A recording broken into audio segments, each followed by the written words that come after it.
Hey everybody, welcome back to episode 87 of Random Musings from the Clinical Trials Guru. It's Dan Sfera. I am not riding solo today. I've got Chris Sauber here. Chris, how's it going?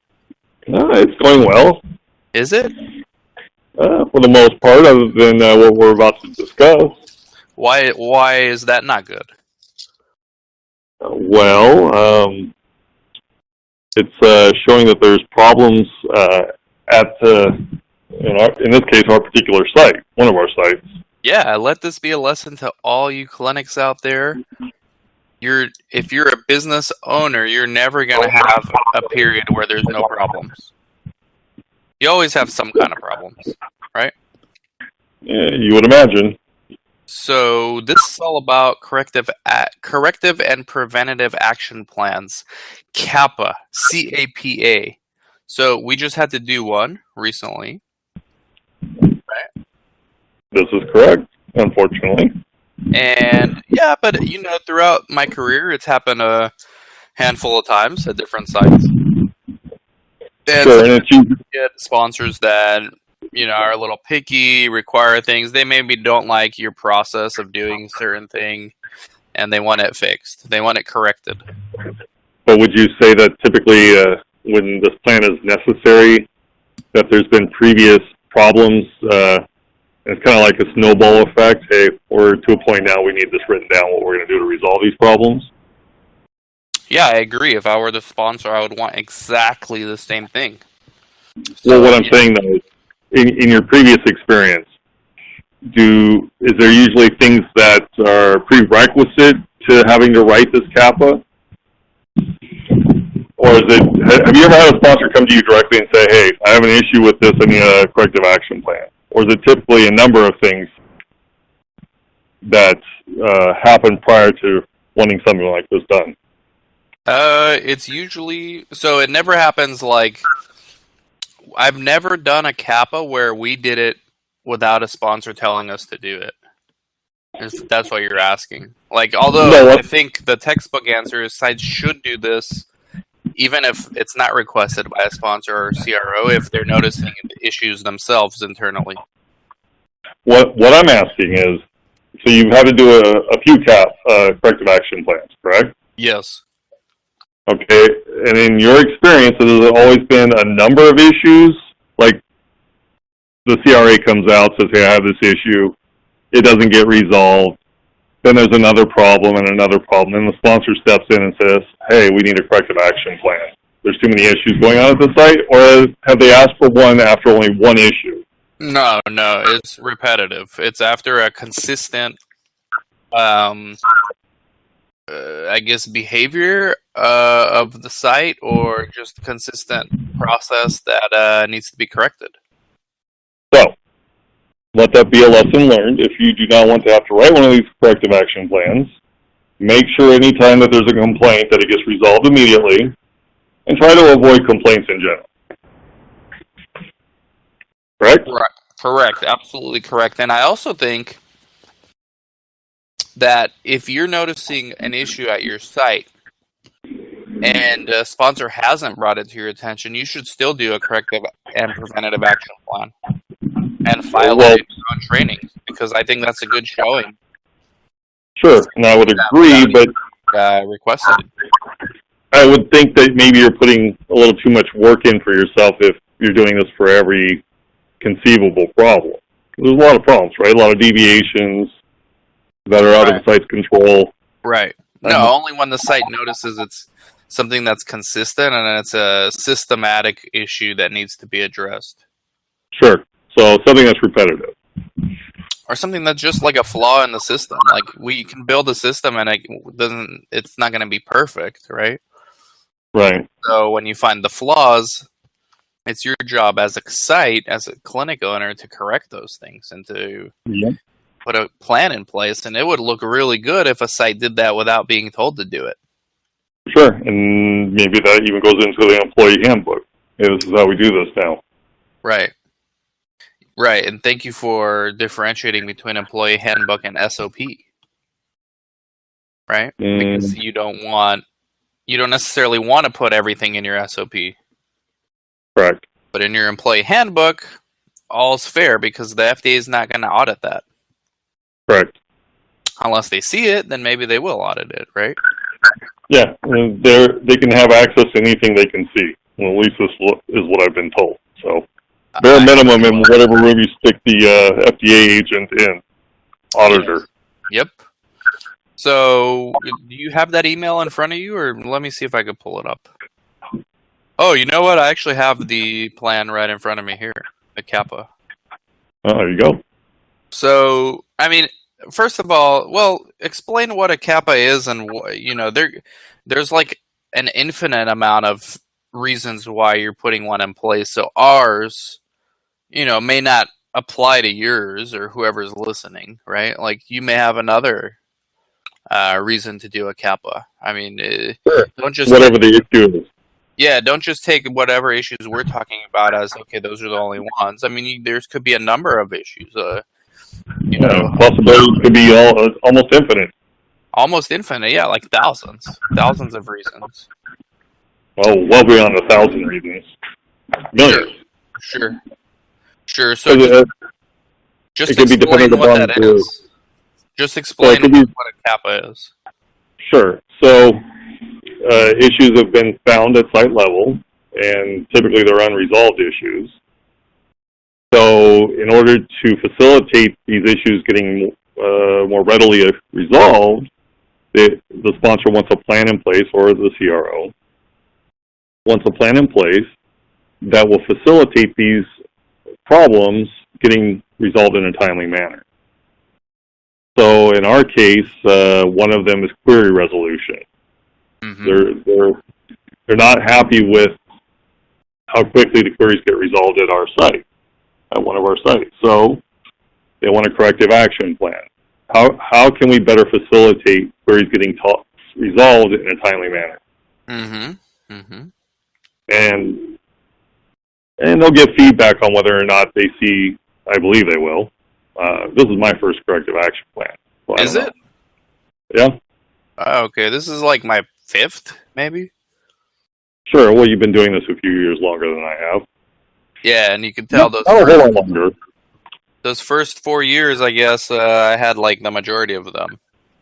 Which would make sense. Yeah, but a lot has changed between then and now. I mean, back then, they asked me to do corrective action plan. I had no idea what it was, but I just basically wrote out a document. I think we had one issue at that time. I can't even remember what it was. But this time, I wanted to actually make sure I was doing it correct. And so it turned out to be about 4 pages. And I'm just going to break down the sections because the stuff you put into the sections are obviously going to be different, like we discussed.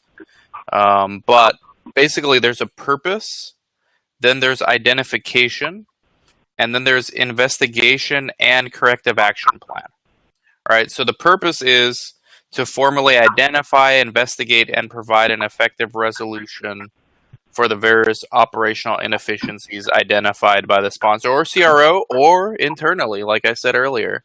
A lot of sites have internal quality assurance specialists that they pay to come in and do an audit of their operations, and if they find something, a corrective action plan should be implemented. Why wait for a sponsor or CRO to tell you? Right? Sure.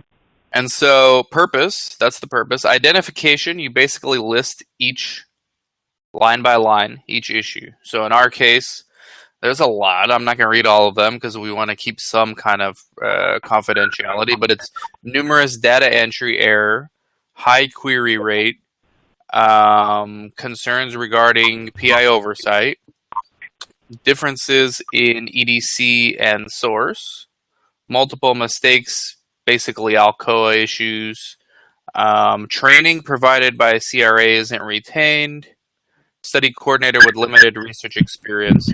So these are the sponsor's findings, and I guess what's important for these CAPAs is even if you don't agree necessarily with the sponsor, in the CAPA, you should still correct every discrepancy, every issue that they've identified. So in our case, we don't think that our coordinators have a limited experience. So when it came to that one, when it came to the corrective action plan for that one, what did I write? This coordinator has been a full-time study coordinator since 2006. The other one full-time since 2013. PI has done an internal investigation, and we do not believe there is a lack of experience. However, we will now streamline activity, as mentioned previously, by assigning each their own individual tasks. This will improve workflow. So you're not here to argue with them. Like if you're at this stage with the sponsor, your goal is to just keep the study. And you're not here to argue with them, and I could easily see how there's people out there who would use this as an opportunity to argue with the sponsor, and what's most likely to happen is you're going to lose the study. Yes, definitely do not argue. Right? Yeah, definitely. You definitely will, if they're at this point where they're requesting a corrective action plan, they don't want to take the study from you at this point. They just want things resolved more readily. However, if they find you as a combative site, I think you lose the study at this point. I think so too. So, and it's very tempting, especially because they're going to call you out on a lot of things that you don't think are actual issues. But for some reason, they have it in there, and there's got to be a reason for it. Even if the way that they've articulated it is maybe not factually correct, there's still a reason of why they're articulating it.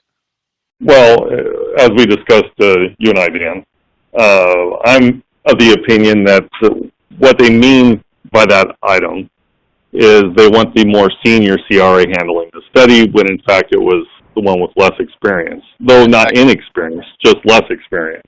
The junior, the CRC, not the CRA, but yeah. Right. Yes. So we had two coordinators, one more experienced than the other, and they want... But you see how they word that, study coordinator with limited research experience. And so a combative site would look at that and say, hey, no, that's not the case. So no, we're not going to do a corrective action plan for that. Well, what we did, and again, we don't always respond perfectly, but we identified it as a potential issue. However, we made our one-sentence argument as to why we don't think it is the case, but we're still going to correct it because there is a reason why the sponsor is bringing it up. Right? Yep, and your ultimate goal should be to keep the study, so that's right. Just appease them. Appease the sponsor. That's right. So that's in a nutshell what a corrective and preventative action plan is. CAPA. If you're doing this for long enough period of time, no one's perfect. You're going to eventually hire a coordinator that is dropping the ball here and there, and you might have to write one. You might find yourself in a situation where you need to write one. And if you need our help, we will help do this for you. So this is the 5th time, give or take, that you've done one of these, correct? Yeah. And you've been doing research for a dozen years? Yeah, like 12 years, probably full-time. So once every about 2.5 years, right? Although most of them came early on. Right. Because I was still learning the process. Right? Sure, which would make a lot more sense. You're much more likely to make errors. Lately, they've been coming on when we've been outsourcing these tasks to coordinators. Right. Who don't always care as much as we do about these things. So it's your job as the owner and director to stay on top of it, even if you have an experienced coordinator. All right. Let this be a lesson to you all. Any other lessons out of this? No, just again, appease your sponsor or CRO to make sure you retain the study. Absolutely. And now to lighten the mood a little. So again, if you need help, CAPA is pretty simple. You can Google it. It's used in every industry, not just research. But I broke it down into purpose. So why are we doing this CAPA? Identifying the issues. And then investigating and correcting and having a corrective action plan for each issue. That's, I found, the most simple way to do it, the most logical way to write it all out, and we'll see if it's acceptable by the sponsor. This is by far the longest cap I've ever written, though, Chris. Oh, yeah? Yeah, I usually did this with like 2 or 3 issues. This was 4, 5, 6, 7, 8, 9, 10, 11. So usually they don't give you this many issues on a CAPA. Usually it'd be like 2 or 3. Sure. Now, a lot of these issues are related, so... And there's just been a lot of minor issues throughout this trial. Yep. So they're just combining everything since the start of the trial. Yeah. Now, to lighten the mood a little, will you accept my trade publicly here on episode 87? Fantasy football. So, no, not Jordy yet. Nelson, your favorite player, Jordy Nelson. Okay. I'm giving you one of my favorite players, Christian McCaffrey. And your choice of quarterback, Watson or Wentz, for only Devontae Freeman, Rob Gronkowski, and Sammy Watkins. This is correct. Will you accept, sir? As I have previously stated, not on record, but I guess it's on record now. It is. As soon as we know Jordy Nelson's health. So when will we know? I would guess by Wednesday, latest of Thursday. Okay. So will you pull this off? Will you make this trade if we don't know until Wednesday, but one of the quarterbacks would have already played by then, and so would one of the running backs? Well, nobody's going to play until Thursday. Right. Thursday we got Wentz and McCaffrey playing. Right. Right. 2 of the 3 people on the trade for you. Right. So would you still make this trade after Thursday? For the following week, yeah, most likely. Okay. If we don't know about Jordy Nelson. Yeah. That's good enough. That's good enough. All right. Anything else? Yeah. Anything else? So, corrective action plan, very similar to a note to file, right? In the sense that when there's a problem, correct. You identify the problem, Correct. resolution, how to prevent it from happening again. Yeah, but much more formal. And actually, we probably need a signature page that everyone's, or just on the document itself. I guess you should have everyone sign it, all the staff members. That's one thing you can do. Yeah, of course. Yeah. Because that's proof that the site is aware of the plan. It's not just some random consultant writing it out and then no one does anything with it. Okay, well, there's one signature that's going to be hard to get on there. Yeah, I know. We're going to have to get that one at a later date. And we also need to do a training log, add this to the regulatory binder. Well, actually, I can wait till tomorrow. I'll send it tomorrow. That'd be good. But you don't need to have all the signatures on it now. Yeah, but like better now, better to be proactive if you think it's important.